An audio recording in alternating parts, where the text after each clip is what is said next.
Bonjour et bienvenue sur le podcast de Connexion Emploi, le site emploi franco-allemand. Je m'appelle Jérôme Lecaux, ça fait depuis presque 20 ans que je vis en Allemagne et ma passion au quotidien, c'est le recrutement entre nos deux pays. Donc ça me permet de partager avec vous le parcours passionnant de Français, Françaises et Allemands, qui travaillent outre-Rhin. J'avais envie depuis longtemps de vous faire découvrir ces portraits de Français et Françaises qui décident de faire le pas pour aller vivre en Allemagne et qui réussissent dans de nombreux domaines. Donc j'espère que ces interviews vont vous inspirer pour traverser le Rhin. N'hésitez pas à les partager par WhatsApp, à noter ou éventuellement commenter aussi ce podcast sur Spotify, iTunes et SoundCloud. Aujourd'hui, j'interviewe Marielle. Donc, elle nous ouvre les portes de son expérience en Allemagne et en particulier à Hambourg. Donc, bonjour Marielle. Bonjour Jérôme, bonjour à tous. Alors, est-ce que tu peux nous décrire en une phrase un petit peu qui tu es? Alors, je suis une femme de 43 ans qui vit à Hambourg et je suis naturopathe, coach et thérapeute. D'accord, on va avoir certainement beaucoup à dire sur ce domaine. Mais d'abord, comment tu es arrivée en Allemagne? Comment ça s'est fait? Alors, j'ai pris allemand en seconde langue, donc j'avais un niveau d'allemand correct. Et en maîtrise, j'ai voulu faire un an d'Erasmus et d'échange. Et j'avais envie de vivre en Allemagne, en fait. J'avais déjà eu des correspondances, etc. Et je connaissais un petit peu l'Allemagne. Donc, j'ai fait un an de maîtrise en Erasmus à Aix-la-Chapelle. Et c'est là que j'ai rencontré ce qui allait être mon futur mari, donc mon mari actuel, qui est un Français, mais qui faisait aussi ses études là-bas d'ingénieur. Ah d'accord, donc Ensuite, c'est deux Erasmus qui se sont rencontrés en c'est fait. ça, c'est ça. Donc vous êtes Et vraiment ensuite, on produits. a déménagé à Toulouse, puisque mon mari a été embauché chez Airbus. Oui. Moi, j'ai fini mes études à Toulouse et une petite dizaine d'années d'après, Airbus a demandé à mon mari, sachant qu'il parlait très bien allemand, est-ce que ça l'intéressait de faire des allers-retours entre Hambourg et Toulouse. Moi, j'en avais un petit peu marre de mon travail sur Toulouse, donc je lui ai dit, bon non, les allers-retours, étant donné qu'on avait déjà un enfant, c'était pas rigolo en termes de vie de famille. Par contre, je lui ai dit, bah, autant y aller directement. Donc, je me suis renseignée sur la ville, sur Hambourg, sur les opportunités d'emploi, sur la qualité de vie. Et puis, on a fait le pas. Et on Alors, nous a proposé en mai de partir et en septembre, on était à Hambourg. alors déjà, pour revenir au fait que tous les deux, vous étiez Erasmus, c'est vrai que le programme Erasmus, il a un petit peu souffert du fait du Brexit et que les Mm. Anglais partent un petit peu du programme. Mais c'est assez intéressant de voir que le programme Erasmus, finalement, ça permet vraiment de créer des liens avec l'Allemagne. Bon, des fois, ça peut être des liens franco-allemands, mais là, c'est des liens franco-français à l'étranger, puisque tous les deux, vous avez pu vous connaître en fait en France, mais non, vous êtes connus en fait à l'étranger. Euh, et donc, effectivement, ton mari a peut-être dû étudier à la RTVA Aachen, qui est une C'est ça. université technique, en fait, et qui forme beaucoup, beaucoup d'ingénieurs, en fait, en Allemagne. Mhm. C'est exactement ça. C'est là qu'on s'est renseigné, c'est là que j'ai étudié aussi. Et c'est Et c'est une belle ville, Aix-la-Chapelle. Bon, c'est une ville moyenne, j'imagine, pour les étudiants Erasmus. Ça va permettre de se rencontrer facilement. L'environnement est aussi frontalier. Ça a dû être aussi une belle expérience à Aix-la-Chapelle. c'était magnifique. Et puis, ça, bah d'abord, ça nous a donné un goût de l'Allemagne, hein, puisque même si c'est frontalier, c'est l'Allemagne. C'est une ville qui est très étudiante. Donc, je crois qu'il y a 40% de la population qui est des étudiants. Enfin, c'est vraiment, vraiment beaucoup, beaucoup d'étudiants. Donc, et puis, ça nous a permis de connaître des étudiants de toute l'Europe et de faire un melting pot, bah, comme c'est connu chez Erasmus, en fait. Et c'était très enrichissant. J'imagine que tu as dû voir le trésor de Charlemagne avec le Oui, buste de Charlemagne en or et pierres précieuses. c'est ça. C'est une ville qui est très, très imprégnée par l'histoire de Charlemagne. Alors donc, tu es reparti à Toulouse, tu as terminé tes études, et puis vous avez eu le projet donc de partir en Allemagne, en particulier à Hambourg. Comment tu as fait pour t'intégrer à Hambourg? Alors, en fait, bon, on a eu la chance déjà d'être très soutenu par la structure d'Airbus, parce qu'à l'époque, ils étaient très accompagnants dans les départs. Donc, ça m'a permis de pouvoir prendre mon temps et d'avoir une aide à la recherche d'emploi. Donc, j'ai eu une personne qui m'a aidé à faire mon CV, à préparer des entretiens de motivation, etc. Et j'ai trouvé un premier travail en tant que freelance, donc à mon compte, pour faire du consulting marketing. Et ensuite, j'ai trouvé un emploi de salarié. Donc, j'ai mis en gros un an parce que je suis arrivée en plein milieu de la crise financière. C'est en de 2008 sans doute. 2008, voilà. Et donc, ça a pris un petit peu de temps. Mais enfin, j'ai mis 1 an pour trouver un emploi stable Est-ce que tu as dans mon remarqué, domaine. justement qu'il a fallu que tu passes par certaines étapes pour justement pour rechercher du travail par lesquels tu ne serais pas passé en France? Tu as parlé de faire ton CV. Donc d'abord, justement, faire ton CV, est-ce que tu as remarqué quelques différences avec le CV allemand dont tu n'étais pas consciente au début? Bon, tu avais une expérience Erasmus, donc la langue, j'imagine que tu l'avais déjà travaillée ou que tu as dû peut-être rafraîchir un petit peu ou approfondir un petit peu certains aspects. Mais déjà au niveau de la candidature, est-ce qu'il y a des choses dont tu n'étais pas consciente et que tu as dû, quand tu as refait ton CV? Ah bah, pour moi, il y a une énorme différence, oui, entre le CV français, le CV international et le CV allemand, puisqu'il demande beaucoup, beaucoup de références, en fait. Donc, il a fallu que je recontacte certaines de mes universités pour avoir des lettres de recommandation qu'en France, je n'avais pas Oui. et je n'avais pas besoin. Il a fallu évidemment que je fournisse tous mes diplômes, que certains, je les fasse traduire pour qu'ils comprennent, parce que ce n'est pas c'est pas le même cursus. Donc, pour eux, les écoles, par exemple, j'avais fait 1 an de master d'innovation et de management de la technologie et ils ne comprenaient pas ce que c'était qu'une école de commerce. Voilà, donc il a fallu vraiment que je comprenne avec, donc heureusement cette dame est spécialisée pour ça, que je comprenne avec elle et qu'elle comprenne ce que moi j'avais comme compétences. Et on a mis l'accent dans le CV en fait plus sur les compétences que sur les diplômes, puisque les diplômes ne leur parlaient pas. Oui. C'est vrai que tu étais donc passé par un service de relocation allemand qui t'a Mhm. permis de mettre le pied à l'étrier, puis aussi de comprendre un petit peu en face comment les recruteurs allemands ou les RH allemands se posent des questions sur ta candidature. Parce que c'est vrai que tu as dû peut-être décrire un petit peu plus ton parcours, les matières que tu avais étudiées pour qu'ils comprennent quel était ton niveau de diplôme. C'est Euh, ça. Tu avais déjà de l'expérience peut-être en France qui t'a permis de mettre en avant tes compétences professionnelles. Oui, j'avais déjà 2 postes. J'avais déjà eu 2 postes en France de chef de produit. Donc, ça m'a permis de faire la liste des compétences acquises, que ce soit en termes d'études ou en termes d'expérience. Et c'est ça, finalement, qui a vraiment joué. C'est la liste des compétences plus que la liste des diplômes, parce que Mm. les diplômes, ils ne les connaissaient pas. Donc, la liste des compétences vraiment détaillée, que ce soit acquise à l'école ou acquise en termes d'expérience de poste. Donc, c'était vraiment en réfléchissant sur tes compétences fraîches et actuelles que tu as essayé de te repositionner sur le marché allemand. Est-ce que tu t'es quelque part réorienté en arrivant en Allemagne en fin de compte? Non, en arrivant en Allemagne, enfin, j'ai mis l'accent sur le français, hein, sur le fait ma langue maternelle soit le français. C'est quand même un gros plus quand on arrive dans un pays étranger. Et puis, j'ai mis l'accent sur la connaissance du marché français. Et c'est ce qui m'a permis de trouver en fait mon premier travail de consulting en marketing. Mon premier poste, c'était de développer leur marché côté français. Donc, c'est ça qui m'a permis de mettre le petit pied à l'étrier. Et une fois que dans le CV, c'était écrit que j'étais déjà en poste dans une structure allemande, même si c'était en termes à mon compte, ça a ouvert des portes, en fait. Je pense que ça a donné confiance. Donc, il faut vraiment avoir le premier job. Je dirais, c'est peut-être le plus compliqué, mais une fois qu'on est dedans, ça ouvre des portes sur d'autres opportunités. Parce que c'est vrai que de par ta formation, tu avais en fait une expertise déjà scientifique, enfin tu avais un mix de compétences qui pouvaient t'ouvrir peut-être différents métiers. L'environnement dans lequel tu travaillais était aussi assez complexe et nécessitait l'expertise d'une personne, puisque tu as travaillé, je crois, dans le domaine des polymères. C'est ça. Alors, en France, j'ai travaillé dans le domaine de l'instrumentation analytique, donc la chimie. Et à la base, je suis neurobiologiste et j'ai un master de marketing de l'innovation. Donc, ça fait une combinaison qui n'est pas forcément très fréquente sur le marché, de gens qui peuvent faire du marketing de produits très hautement technologiques et scientifiques.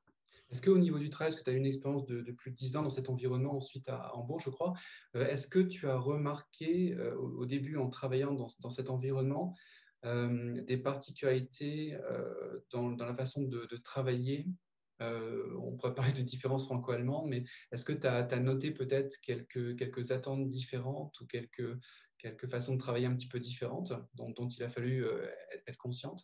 Oui, alors déjà, la communication est pour moi radicalement différente. En Allemagne, il y a très peu de, comment dire, de formalisme. Alors, il y a le formalisme de la langue, mais on peut parler directement et faire des critiques ouvertes à son chef et à ses supérieurs. Sachant que moi, mon chef, c'était le directeur de l'entreprise, hein, puisque c'est une entreprise moyenne de 150 à 200 salariés dans laquelle j'ai travaillé. Et ça permet en fait de faire des remontées qui sont beaucoup plus francs et sans faire de détour, en fait, comme on peut faire en France. Donc, ça a permis c'était vécu de façon plus objective et il ne le prenait pas personnellement si C'est ça, c'était une. c'est ça. On peut faire des feedbacks qui sont beaucoup plus constructifs qu'en France, en fait. C'est la sensation que ça m'a donné. Alors, c'est challengeant au début parce qu'en tant que Française, bah, je n'avais pas l'habitude de ça. Donc, quand j'ai eu les premiers feedbacks, que ce soit de mes chefs ou que ce soit de mes collègues, je me suis dit, oups. Mais au final, ça permet de travailler de manière beaucoup plus sereine parce qu'on sait où on en est et les gens n'hésitent pas à partager, que ce soit des feedbacks positifs comme des feedbacks négatifs. Ça, c'est la première différence. Ensuite, bah, il y a l'ouverture, mais ça vient pas forcément de la différence franco-allemande, mais de la différence des entreprises dans lesquelles j'ai travaillé. L'entreprise allemande dans laquelle j'ai travaillé est une entreprise assez internationale, donc c'était très, très, très ouvert. Et il y avait énormément d'étrangers dans cette entreprise. Oui, c'est ce Donc, que je ça veux m'a dire. Tu as permis… vécu dans un environnement assez international, donc c'était plutôt cet environnement-là où tu vivais sans doute au quotidien peut-être de nombreuses différences en fait qui ne sont pas forcément franco-allemandes. Mhm. Et puis après, bah, il y a le fait d'être une Française en Allemagne, hein, ou une Française dans une entreprise allemande. Donc, bah, avec les avantages et les inconvénients que ça suscite, ça me permettait d'avoir un espèce de, comment dire, statut un peu particulier où on va peut-être être un peu plus coulant sur les tournures de phrases dans les emails, etc. Parce que bah, forcément, c'est pas ma langue maternelle. Ouais, dans un environnement Euh, technique, il faut vraiment voilà, maîtriser. voilà, c'est ça. Et donc, tu as travaillé un petit peu plus de 10 ans dans cet environnement et puis tu as décidé une réorientation, je crois. C'est ça.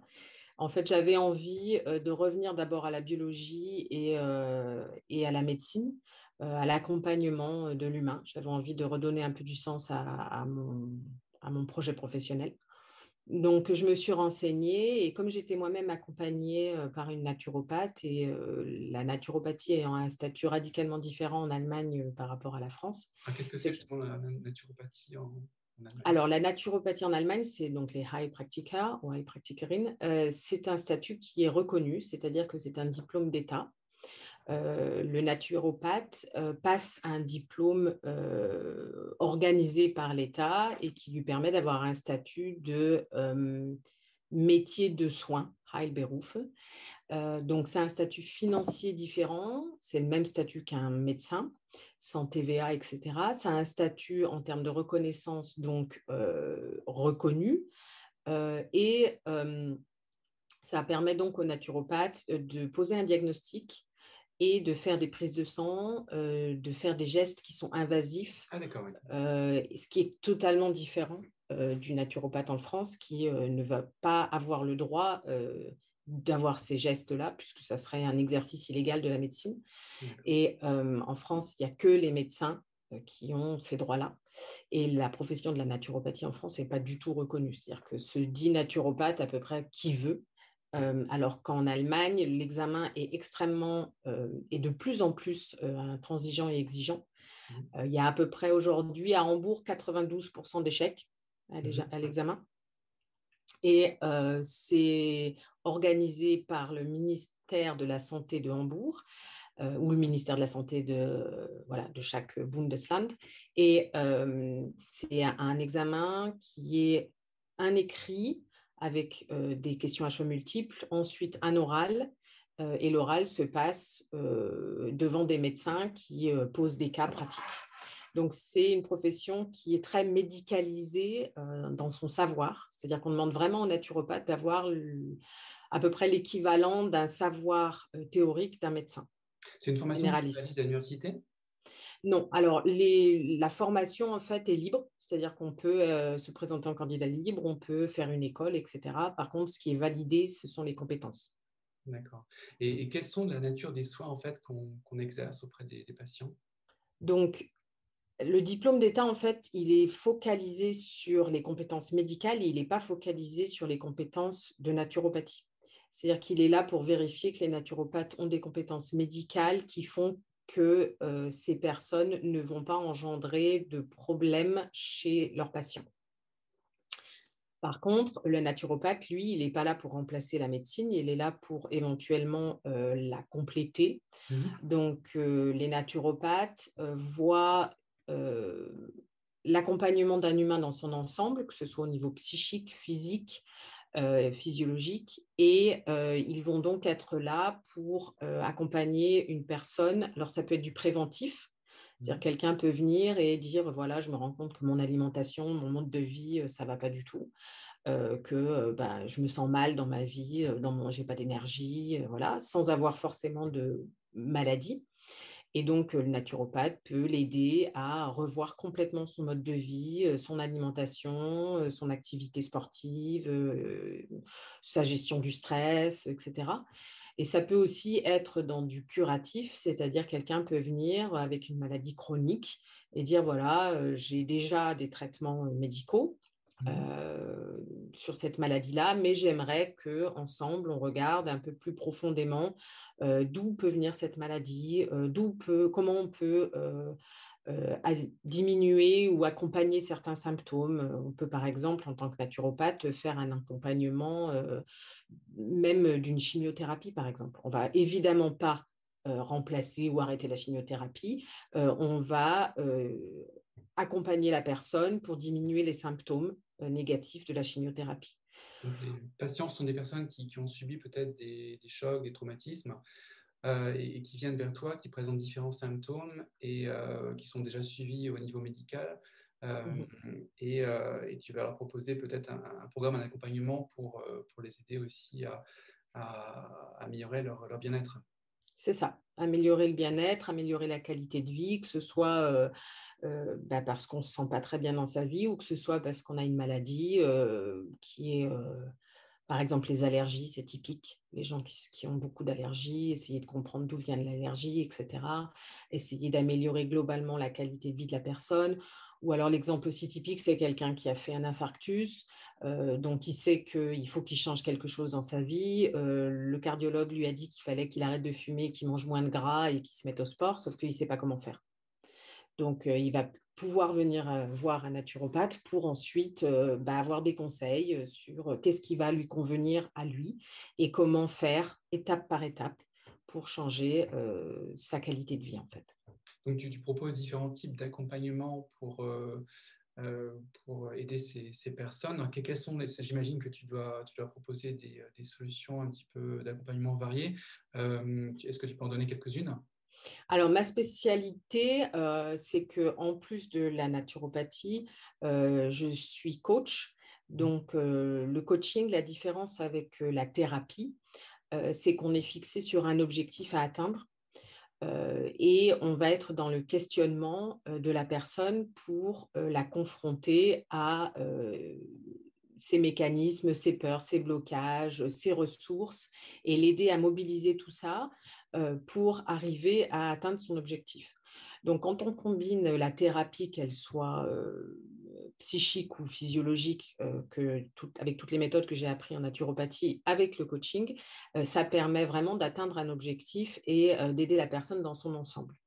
Donc, les accompagnements que je vais proposer, ça va être soit à la séance avec des offres voilà, de 10 séances, de 5 séances en fonction des objectifs à atteindre, Mhm. soit en accompagnement plus long, régulier. Il y a des personnes qui viennent me voir tous les 15 jours ou tous les mois depuis plusieurs années en termes de coaching pour bah, justement pouvoir atteindre leur objectif, que ce soit dans leur couple, que ce soit dans leurs relations affectives avec leur famille, que ce soit dans leur objectif professionnel, une promotion à atteindre, un nouveau job, un nouveau défi, etc. Ou alors, on peut aussi venir me voir quand il y a quelque chose de particulier qui se passe dans la vie. Donc, ça peut être une maladie, mais ça peut être aussi une séparation, un décès, un changement professionnel. Et on a donc un nouveau challenge ou un nouveau défi à relever. Et soit on veut préparer son corps à relever ce défi, soit on veut préparer sa tête à relever ce défi.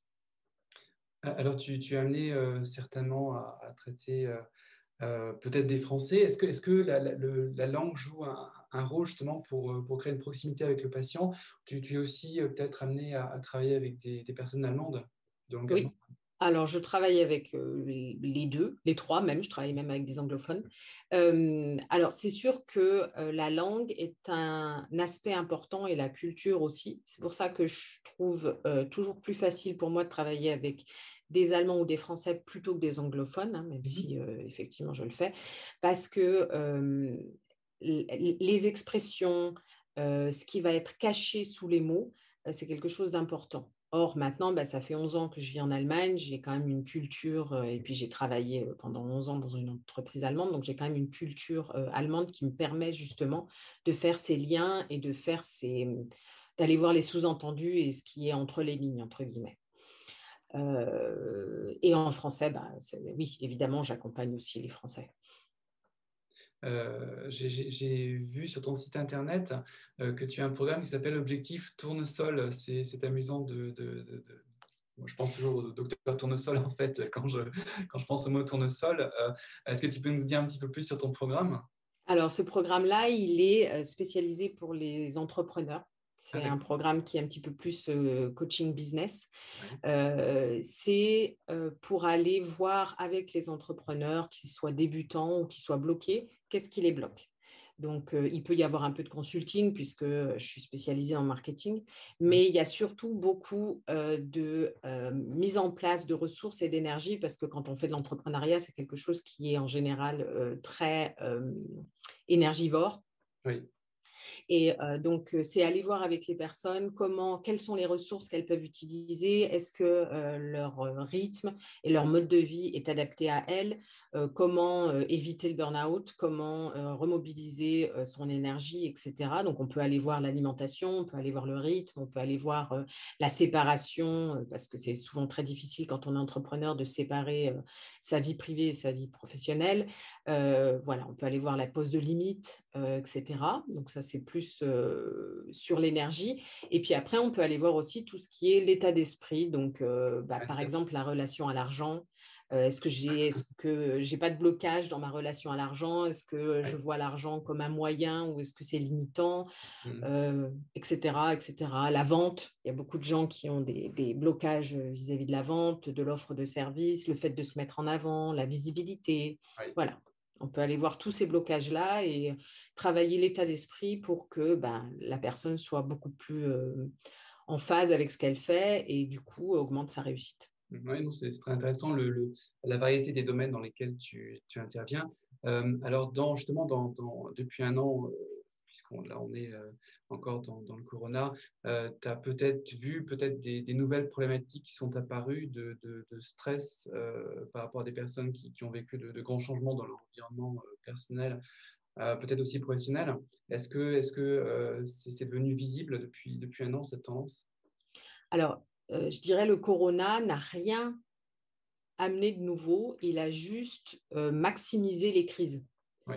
maximiser les tensions. C'est-à-dire que quand on a un peu du mal, je ne sais pas, à rester patient, par exemple, avec ses enfants, pour X raisons, parce qu'on ne prend pas soin de soi, parce qu'on n'a pas assez de ressources, parce qu'on n'est pas très clair sur notre rôle de parent, etc.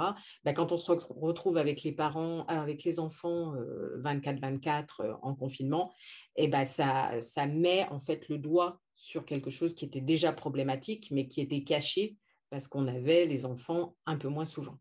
Donc, ce que je vois en fait aujourd'hui avec la crise du corona, chez les gens qui viennent me voir, c'est très souvent des problèmes de pose de limites parce que c'est ce que je dis par rapport aux enfants, mais c'est valable aussi par rapport au fait de travailler à la maison, au home office. Quand on quand les choses sont très délimitées, que ce soit dans l'espace ou dans le temps, quand je vais au travail, je travaille, quand je suis revenue, je ne travaille plus, tout va bien. Mais ce n'est pas moi qui ai posé la limite. La limite était là et je ne fais que la respecter. Mais quand c'est moi qui dois poser la limite et que c'est moi qui dois éteindre mon ordinateur et ne pas faire des journées de 14 heures, là, c'est plus compliqué.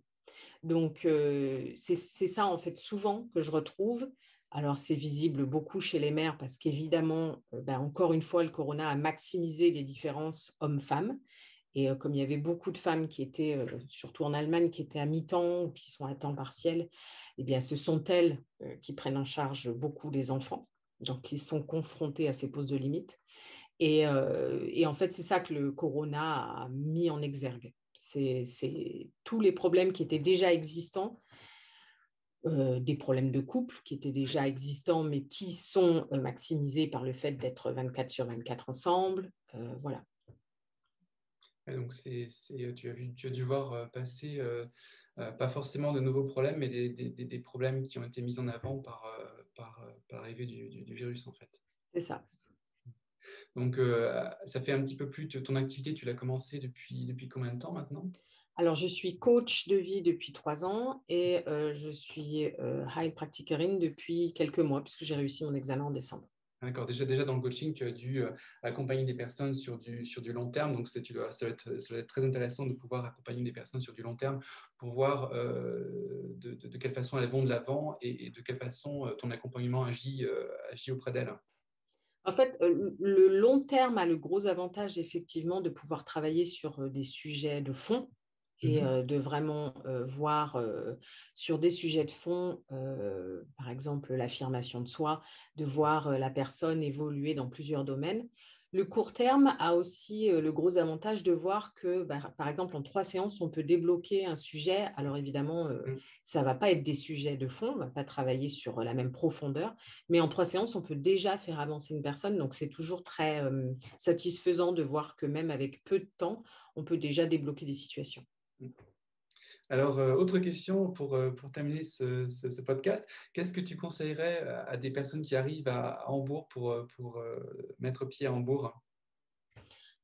Alors, je leur conseillerais déjà de faire tout ce qu'ils peuvent pour parler allemand, parce que quand on arrive dans une société, quelle qu'elle soit, et qu'on ne parle pas la langue, c'est toujours beaucoup plus compliqué de s'intégrer. Ensuite, s'ils le peuvent, de connecter avec tout le réseau déjà existant de personnes parlant leur langue.